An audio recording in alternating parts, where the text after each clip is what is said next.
Om Namo Bhagavate Vasudevaya.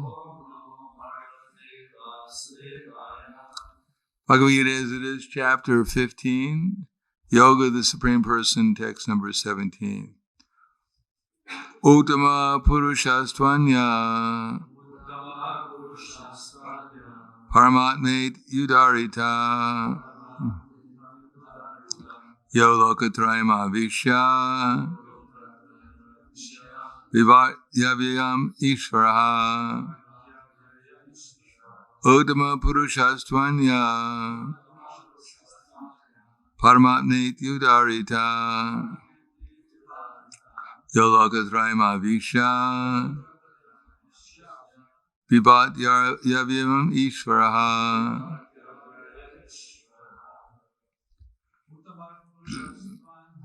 Uttama Purushastvanya Paramatmate Udarita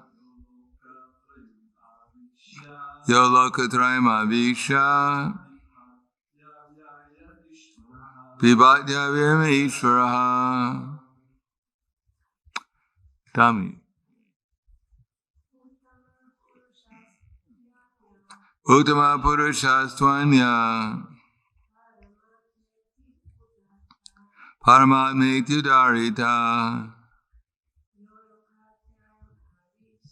Yo Lokatrayam Avishya Vivatyavaya Ishvaraha. Uttama, the best. Purusha, personality. Two, but. Anya, another. Parama, the supreme. Atma, self. Iti, thus. Udarita, it is said. Ya, who. Loka, of the universe. Trayam, the three divisions. Avishya, entering. Vibharti, is maintaining. Abhyaya, inexhaustible. Ishvaraha, the Lord. Translation and purport by His Divine Grace A.C. Bhaktivedanta Swami Srila Prabhupada. Besides these two, there is the greatest personality, the Supreme Soul, the imperishable Lord Himself, who has entered the three worlds and is maintaining them. Purport. The idea of this verse is very nicely expressed in the Katha Upanishad and Shvetashvatara Upanishad. It's clearly stated there that above the innumerable living entities, some of whom are conditioned and some of whom are liberated, there is a Supreme Personality who is Paramatma. The Upanishadic verse runs as follows. Nityo Nityanam Chaitanas Chaitananam. The purport is that amongst all living entities, both conditioned and liberated, there is one Supreme Living Personality, the Supreme Personality of Godhead, who maintains them and gives them all the facility of enjoyment according to different work. That Supreme Personality of Godhead situated in everyone's heart is Paramatma. A wise man who can understand Him is eligible to attain perfect peace, not others. Uttama Purushastvanya Paramatma Udarita Yo Lokatrayam Avishya Vivatyavayam Ishvaraha. Besides these two, there is the greatest living personality, Supreme Soul, the imperishable Lord Himself, who has entered the three worlds and is maintaining them. Namo Vishnu Padaya Krishna Prasthaya Bhutale Srimate Bhaktivedanta Swami Namane Namaste Saraswatunde Ve Gauravani Vacharane Nirvishesha Shrivadi Paskatyade Satarne. I must say, I truly have a captive audience today. You know what a captive audience means? You're all captive here.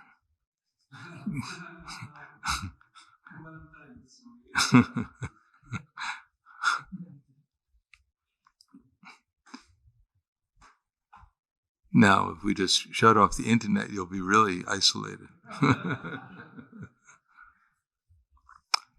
As usual, and Bhagavad Gita is quite consistent, it always says the same thing, namely, that Krishna is the Supreme Personality of Godhead. If you find something in the Bhagavad Gita that doesn't say that, then let me know. But you can be guaranteed every class will be about Krishna. That's especially if you come to the Hare Krishna temple. You never hear, hopefully, that Durga's God, or Shiva's God, or your God. It's always Krishna's God. And it's scientifically explained how we're eternal and how Krishna is directing our wanderings in the form of the super soul. How he's supplying remembrance, knowledge, and forgetfulness. And since without remembrance, knowledge, and forgetfulness, we can't do anything. Therefore, we're completely under Krishna's control. Because unless Krishna gives us remembrance, then what can we do? And if he doesn't help us forget some of the things we want to forget, then what would we do if we kept on remembering the same thing?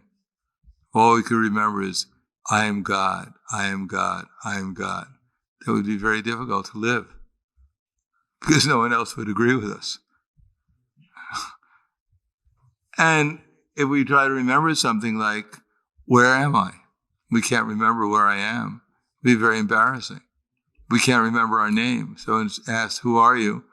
Wait a second, Krishna, who am I? You won't tell me. It's a secret. I'm sorry, I can't tell you. It's a secret. Krishna won't tell me.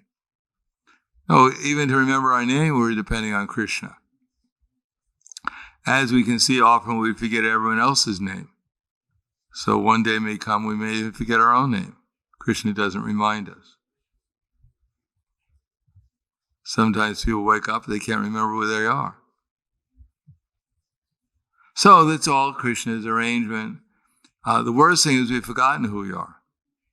Now we can remember that one thing, who we actually are, everything else would be insignificant. So we're thinking, how could I ever forget my name? But we've forgotten who we are. So imagine that. We're thinking we're waking up, and I think now I remember who I am, but actually it's worse than nothing because it's all wrong. That's not who we are. If you put on a costume and you actually think you're Frankenstein, that's not very good, especially if you're not Frankenstein. Now, if you forget you're Frankenstein, it's better than thinking you're Frankenstein. But better than that is remember who we actually are. So that's what Paramatma can give us. He can actually reveal to us who we are, since he's constantly waiting for us to develop that desire to find out who we are. Just like we're sitting here, how much during the day did we lament? Oh, I don't know who I am. I don't know where I came from. How much now we have 50 cents, euro cents, and we lose it. We lament the whole day. Well, we lost our spirit's identity. It doesn't matter to us at all. It's the 50 euro cents that I'm after. So this is better known as illusion. But if we perform devotional service out of Krishna's causeless mercy, he can gradually take that illusion away. And that's considered the success of life. Not remembering where we left the 50 cents, or the idea that we think we had the 50 cents in the first place. First of all, what is the 50 cents or 5 million euros? What is it? It's just a conception. It's just a bunch of atoms floating around that we think belongs to us, which is absolutely completely outside of our control. If Krishna wants, he can start a fire, and the 50 million euros suddenly is 5 pounds of ashes.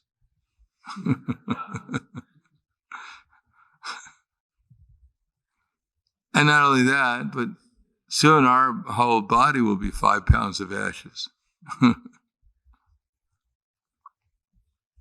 So most of our ideas are all just conceptions.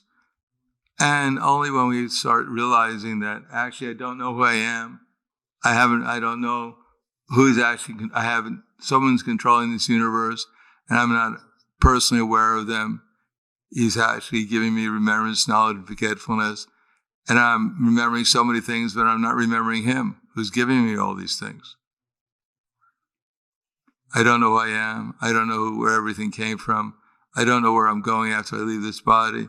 And yet, I think I know everything.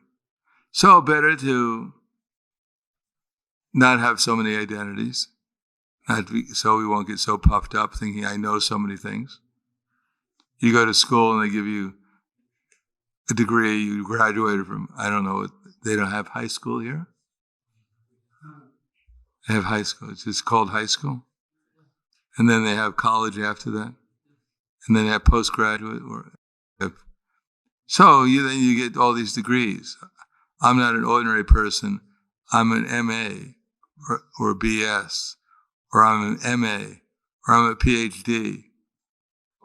And we think we know something, but we don't know anything.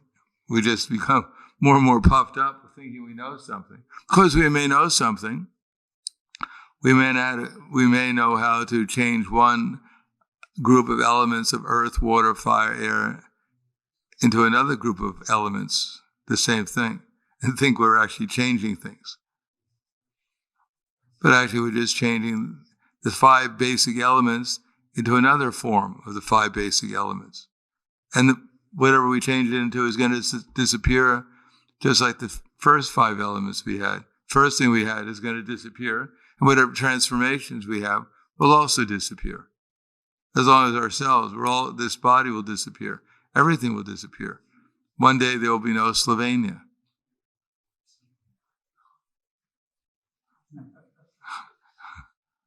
And it won't take very long. There won't be any Slovenian language either. If you wind up in your next birth and you remember you came from Slovenia and you start speaking to people, think, what gibberish are you saying? I'm speaking Slovenia. Where's that? That doesn't exist. You're dreaming, kid. No, I came from Slovenia. It was in Europe. Europe, I never heard of it.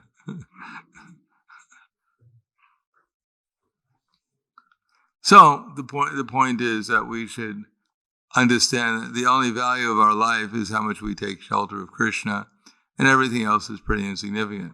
Because only by taking shelter of Krishna can we actually realize what's going on, including our own identity, and realize what we're supposed to be doing here. Other than that, it's all just part of like a dream that we're having, a nightmare actually. We're just having a nightmare. And so it's time to wake up.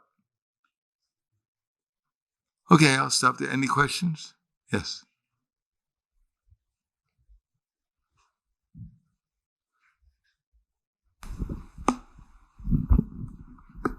So as you said that ultimately we end up as 5 pounds of ashes. Maybe, it depends how much you weigh. It's an estimate.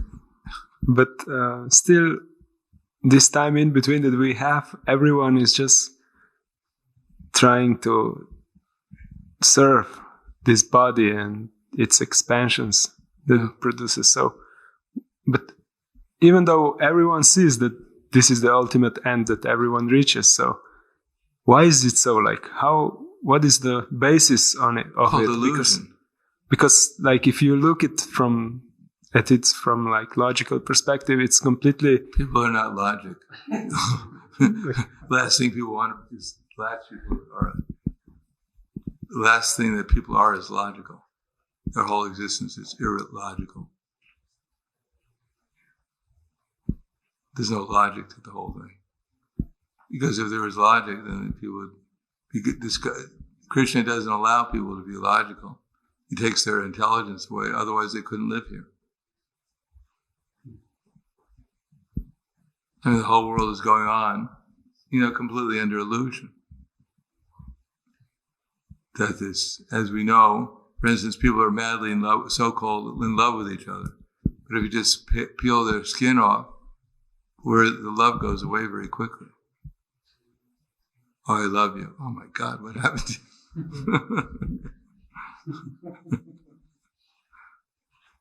So it's all based on illusion.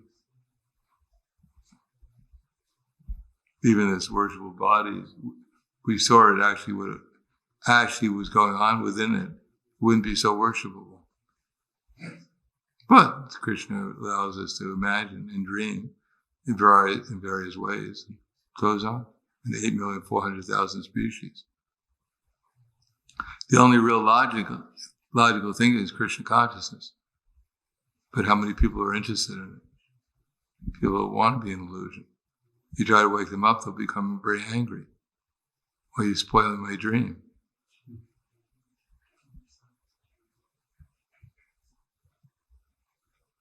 Therefore, if you tell the truth, people will throw rocks at you.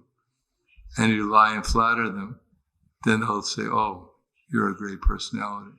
You see the truth.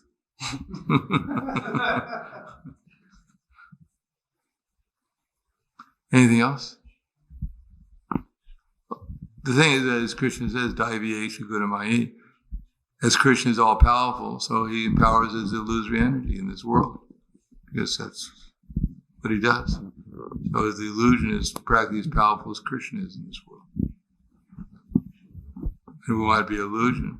It seems all quite real. And if we don't like this illusion, then they'll give us the 3D glasses to look into. We can enter into a world where we can actually be Superman. And we're trying to be Superman here, but we can't do it. So they give us 3D glasses and we can be Superman there. And we'll be happy. Yes. Hare Krishna. You mentioned about this remembrance, forgetfulness, and knowledge. Is this three basics of our dependence on Krishna the main basis of our abilities? And that without we can't do this, anything without that.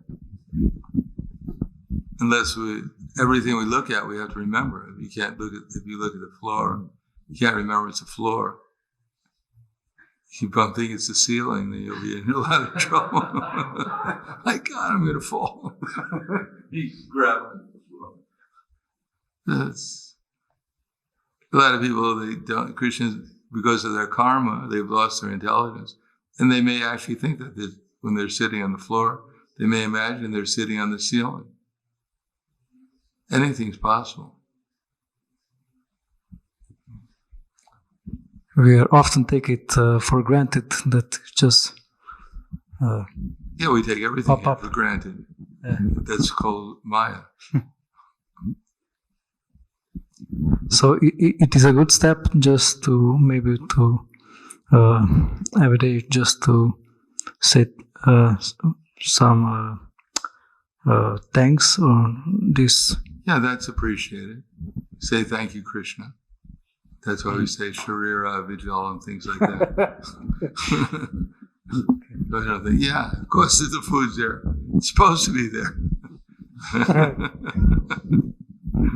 Otherwise, how could it serve me? That's what the whole creation is about, right? To serve me. The sun moves in its orbit. Otherwise, how could it shine on me?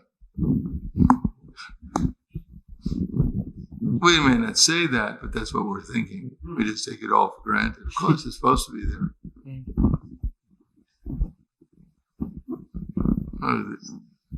Therefore, people are transmigrating from one body to another because they have no thanks to Krishna or to anyone else, really.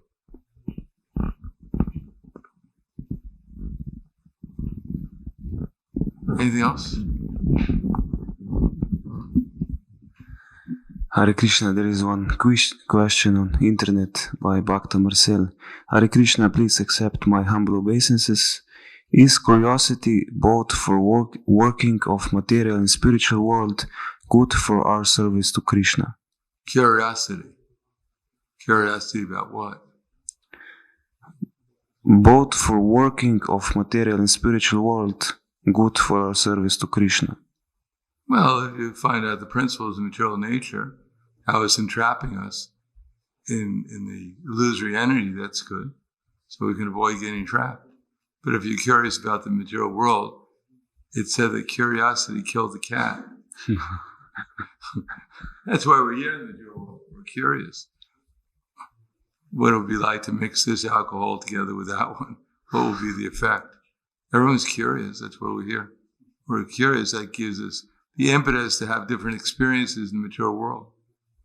Although we're having the same ones over and over again, still we're curious. That's Maya. What it would be like if I had this opportunity. But curious about how the material world works so we can get out of it. That's all right.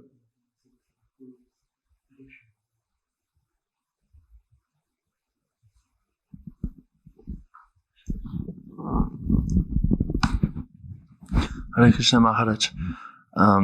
When we are doing some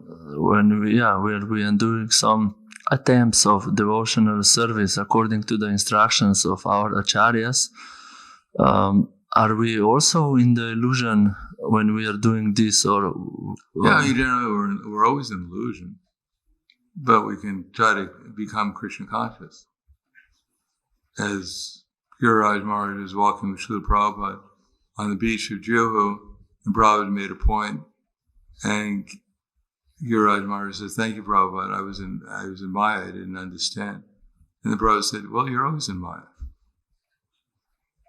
I mean, of course, we're always. Otherwise, we'd know who we were. Until we know who we actually are, we must be in Maya. But we can get out of Maya. There's different degrees of Maya. There's Maya in the mode of ignorance, the mode of passion, the mode of goodness. And then there is gradually becoming spiritual. Even after we're liberated, we don't really find out who we are until we come to the platform of Bhava. Even at the stage of Nishta, Ruchi, Asakti, it's not even clear who exactly we are. We know who we're not. We still don't know who we actually are until Bhava and Prema.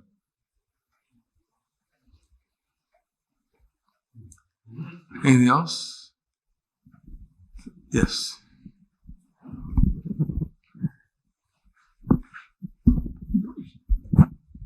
Hare Krishna. So, if we are always in Maya, how can we? What can we do to try to stay on the correct path towards?